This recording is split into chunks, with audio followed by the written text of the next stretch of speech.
Hey, Doug, welcome. Nice to meet you. There are two pending cases I'm working on, and most of this is OJ here. All of this is O.J. Simpson? Yes. Fair to say you're obsessed? Yeah, this is my crime lab. This is my suspect's Jeep. I listened to what was being said about what happened, and it really didn't make total sense to me. I could say that I'm obsessed, but before I go, I want the OJ case settled. He's eccentric. He is admittedly obsessed. And new tonight, we're taking you to a very small town in North Texas where a longtime private investigator says that he's holding the keys to a 30-year-old mystery. We're talking about the O.J. Simpson case. He, of course, was acquitted in the murders of his ex-wife and her boyfriend, but for 3 decades, the investigation by this man has remained officially unsolved. The man you're about to meet, though, believes he knows who did it, and he says he can prove it. Mount Calm, Texas, population 290. It's barely a speck on the map, but inside this old bank off Highway 31... Well, howdy. Hey, Doug, welcome. Nice to meet you. ...is a man with stories from around the world.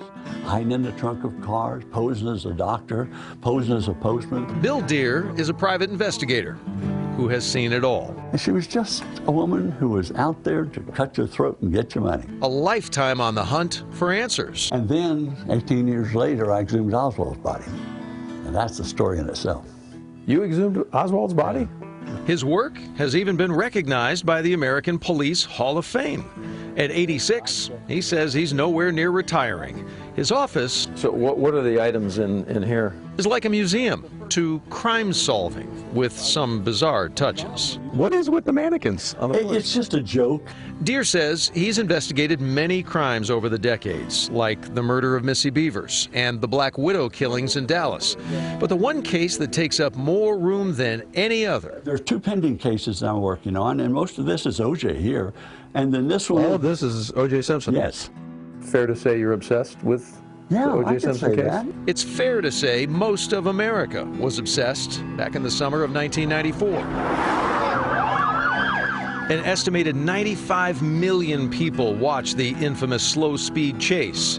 Ultimately, O.J. Simpson was charged, tried, and then acquitted in the murders of his ex-wife and her boyfriend. I listened to what was being said about what happened, and it really didn't make total sense to me. Deere says days after the killings, on his own, he traveled to Los Angeles to conduct interviews, collect clues, and work through theories to find the killer. In 2012, he published a book on his speculations, which led to a documentary series called Is O.J. Innocent? The Missing Evidence. They want the truth for a change, and I think we're in a position to give it to them. Deere has dedicated the better part of his life and his living to the mystery. It's even part of his home. My home is up front, and then back here is kind of like a whole new different world. It's like a town. It is. It's my town. And, you know, I have my own sheriff, you know, kind of. He's drunk half the time. I will say there are a lot of mannequins. Out on a sprawling ranch where more mannequins stand watch over a replica of the Old West, Deere has also set up something of a shrine to the Simpson case. This is my crime lab. Whoa. It has everything. That's like a legitimate whoa. On one long wall, blown up graphic photographs of the crime scene, as well as autopsy photos.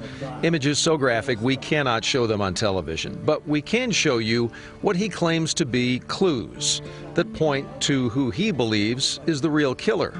Prescription bottles, blood vials, and then there's the Jeep.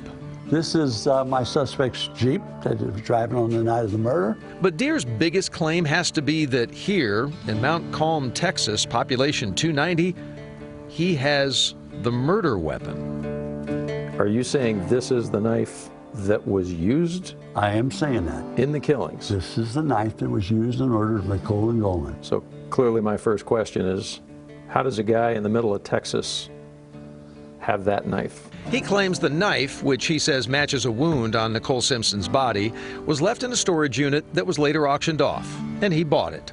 And a box inside, he claims, belonged to O.J. Simpson's oldest son, Jason Simpson, just as he pointed out in his book back in 2012, a man who was never questioned by police or ever named a suspect. So LAPD has never called you? No. DA's office has never called you. I've had communications with them where I wrote and told them what I have. Right. Anybody from OJ's defense team ever call you? No. Deere believes advances in technology and DNA detection could help bring out an arrest today. But until then, it's a 30-plus year journey and an obsession with a case that he vows will never end. What's left to do? Not a whole lot if I ever could get a grand jury hearing. So far, no grand jury has taken it. Deere, by the way, bought that Jeep from a friend of Jason Simpson. Much of what he calls his evidence came from that box we talked about that he says he found inside the storage unit he bought. Jason Simpson, for the record, has repeatedly refused to comment on Deere's theories over the years. Let's be forthright with that. He's never been knowingly named by law enforcement at all. Lead prosecutor Marcia Clark also once called the allegations by Deere offensive, saying his conclusions had no real logic. But the bottom line is an eccentric man, an obsessed man with this case who he thinks did it, and at the same time, 30 years, and he still won't let go. Still won't let go, and I think if you are a true crime junkie, like a lot of people are, you're interested. So it is interesting. So we appreciate you going out there, Population 290. There you go. Thanks, Dougie.